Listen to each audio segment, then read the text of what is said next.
Pemirsa, Ketua Umum PDI Perjuangan Megawati Soekarno Putri angkat suara merespons spekulasi soal siapa sosok calon presiden dari PDIP Perjuangan. Dan di ajang Rakernas PDI Perjuangan ini Megawati dengan tegas memberikan ultimatum bagi para kadernya yang nekat untuk bisa bermanuver politik dua kaki.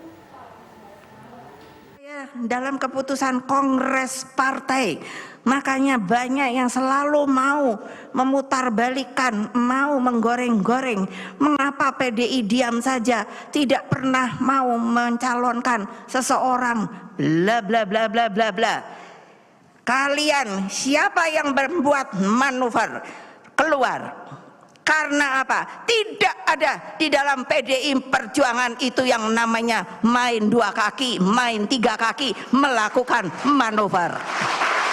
Kenapa? Karena saya diberi oleh kalian sebuah hak yang namanya hak prerogatif. Hanya ketua umum yang menentukan siapa yang akan menjadi calon presiden dari PDI Perjuangan.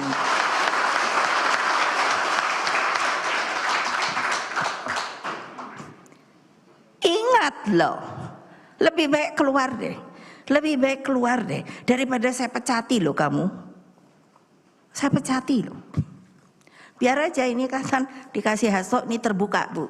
Biar saya pikir semua orang biar tahu.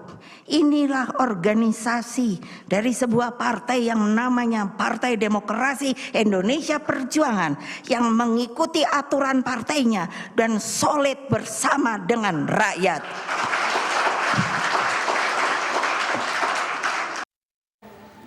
Lebih baik keluar deh daripada saya pecati. Itu adalah pesan yang begitu keras, bahkan bisa dibilang ancaman ataupun juga mungkin ultimatum dari Ibu Megawati Soekarno Putri sebagai Ketua Umum Partai PDI Perjuangan. Yang mengatakan bahwa untuk soal pencapresan, siapa nama-nama yang akan didorong oleh PDIP sebagai calon presiden di pemilu 2024 mendatang, memang murni hak prerogatif dari Ketua Umum. Nah, kita akan tanya sebenarnya pesan-pesan ini ditujukan kepada siapa? Adakah memang kader-kader PDIP yang sudah memulai manuvernya? Dan apa tentunya pengaruh dari pesan ataupun juga ultimatum Bu Mega ini kepada pencalonan dari Capres di pemilu 2024 mendatang? Langsung saja saya akan perkenalkan para narasumber yang akan juga bergabung dalam perbincangan kita untuk membahas mengenai masalah hal ini. Ini kami sempat ganggu kegiatannya di Rakernas 2 PDIP, Pak Nusirwan Sujono dari Ketua DPP PDIP. Assalamualaikum warahmatullahi wabarakatuh. Selamat malam Pak Nusirwan. Selamat malam, Assalamualaikum warahmatullahi wabarakatuh. Baik, selain Pak Nusirwan juga akan memberikan pandangannya pada malam hari ini yaitu pengamat politik Pak J. Kristiadi. Selamat malam Pak Kristiadi. Selamat malam Mbak. Baik. Selamat malam Mas Nusirwan, apa kabar? Pak Nusirwan. Selamat malam Mas Kris, apa kabar? Pak Nusirwan, ini pesan keras ultimatum dari Bu Mega ditujukan untuk siapa sih Pak? Ya tentu sebelum pertanyaan ke siapa atau dianalisa ke siapa, harus diingat bahwa waktunya pun juga masih cukup lama. Dan kemudian yang kedua, partai kan punya aturan, partai punya ketentuan seperti yang Ibu sampaikan. Itu keputusan Kongres. Beliau yang memiliki hak prerogatif untuk menentukan calon pada saatnya nanti. Maksudnya bahwa tentu ya tidak hanya sekedar hanya yang di internal partai saja untuk tidak bermanuver, tapi juga yang di luar juga seharusnya juga menahan diri untuk tidak melakukan manuver kepada kami, kan begitu, supaya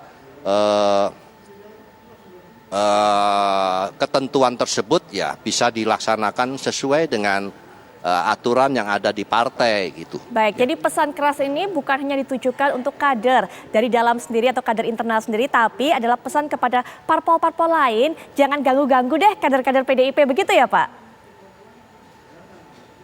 Ya termasuk diantaranya juga demikian juga, artinya di samping tentu juga mengingatkan kepada kita semua untuk jangan lupa bahwa dengan ketentuan yang ada di tempat kita itu, di partainya sendiri, itu jangan melupakan hal tersebut. Tapi juga tentu pihak lain juga tidak perlu harus mendorong-dorong atau katakanlah bergerak untuk menjadi dipaksa kita atau disudutkan pada kondisi untuk mengambil keputusan, karena itu semua sudah ada mekanismenya di kami begitu. Pak, kalau sampai Bu Mega ini mengeluarkan ultimatum yang begitu keras seperti itu, memangnya ada ya Pak ya kader PDIP yang sudah mulai bermanuver nih Pak? Bagaimana? Putus-putus suaranya. Ya, Pertanyaannya bagaimana? Kalau kita mendengarkan pesan yang begitu keras, ultimatum dari Bu Mega ini, nah, memangnya sudah ada ya Pak ya kader PDIP yang sudah mulai bermanuver ya Pak? Tentu kalau katakanlah ada atau tidak ada, tentu tidak bisa kita sampaikan di forum terbuka publik, tapi itu kan merupakan beliau memiliki kewajiban untuk mengingatkan kepada kita. Baik, Pak Kristiadi, bagaimana melihat apa yang disampaikan oleh Bu Mega? Sepertinya sudah di puncak kekesalannya sehingga kemudian mengeluarkan ultimatum seperti ini, melihat kadernya mungkin ada yang sudah mulai bergerak, ada yang mulai sudah start begitu, ada juga mungkin gangguan dari parpol-parpol lain, Pak Kristiadi. Persepsi saya begini, Mbak. Menurut saya, pidato Ibu Mega ini adalah judul besarnya kerukunan nasional. Artinya beliau mau betul-betul mengkonsolidasikan kekuatan ya di partai, dan kemudian juga dengan semangat gotong royong harus menang. Hari menamakan juga kamu semua ingin menang. Saya kira itu yang satu. Yang kedua, dia juga ingin klarifikasi bahwa hubungan dengan Pak Jokowi itu sangat akrab seperti dengan seorang ibu dan seorang anak. Ini benar-benar sangat kelihatan dan sangat otentik.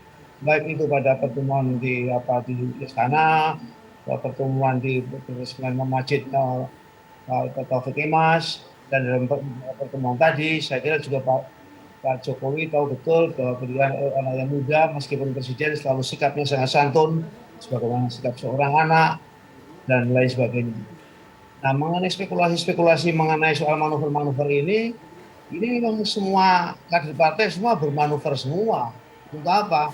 Untuk mencoba supaya PDIP jaya. Nah, bahwa bermanuver ini kadang-kadang sering kemudian terjadi tabrakan. Itu barang biasa saja tuh. Karena meskipun semua itu kader PDI, tapi ada kepentingan subjektif yang juga yang melekat di dalam setiap kader. Nah, tentu publik tahu semua bahwa sekarang ini ada persepsi publik yang banyak di media. Ini kan selalu ada kompetisi antara Mbak Puan dan Mas Ganjar. Itu memang bisa dipersepsikan seperti itu. Tetapi ini mungkin juga kira-kira jalan sendiri nih. Dalam arti apa? Dalam arti kata ada kegiatan dan medan Mas Ganjar yang juga bisa membuat dia terkenal, ya. Tapi juga ada mungkin wilayah-wilayah yang di dalam ruang lingkup Mbak Puan, yang Mbak Puan juga mungkin mempunyai aspirasi untuk beliau. Nah, jadi menurut saya ini tidak perlu dikontradisikan, tapi itu persaingan saja yang sangat lumrah di dalam setiap partai. Dan partai yang baik juga mesti harus partai yang bersaing seperti itu. Karena besok ke depan menurut saya, setelah Megawati menjadi usia yang memang sangat sepuh, akan ada juga persaingan siapa yang menjadi ketua umum PDIP. Nah, persaingan itu sudah bisa harus dimulai dari sekarang ini. Biarkan saja persaingan internal, tetapi bagaimana akhirnya yang memutuskan Ibu Megawati. Dan menurut saya Ibu Megawati itu sudah betul-betul merasakan asam garamnya, suka dukanya di kehidupan politik, di partai, bagaimana dibuka terus menerus, malah dilarang dan sebagainya dengan Orde Baru. Jika pilihannya mesti harus pilihan di kalkulasi yang sangat rasional. Menurut saya, siapapun, ya begini, bagi saya PDIP, Ibu Mega tidak akan memutuskan calon PDI yang tidak menang. Pasti Ibu Mega akan mencalonkan siapapun kader PDI yang potensi menang, itulah yang akan dipilih menjadi presiden. Baik, jadi sudah punya hitung-hitungan sendiri. Nanti mungkin akan diberikan pandangan juga oleh Pak Nusirwan mengenai hal ini, termasuk Pak Nusirwan. Nanti setelah jeda mungkin bisa kita bahas, ada satu pesan lagi disampaikan oleh Bu Mega, bahwa tidak ada yang namanya koalisi-koalisi itu. Karena pemerintahan kita ini menganut sistem presidensial, bukan parlementer. Mungkin nanti bisa dijelaskan juga Pak. Tapi setelah jeda berikut ini kami segera kembali.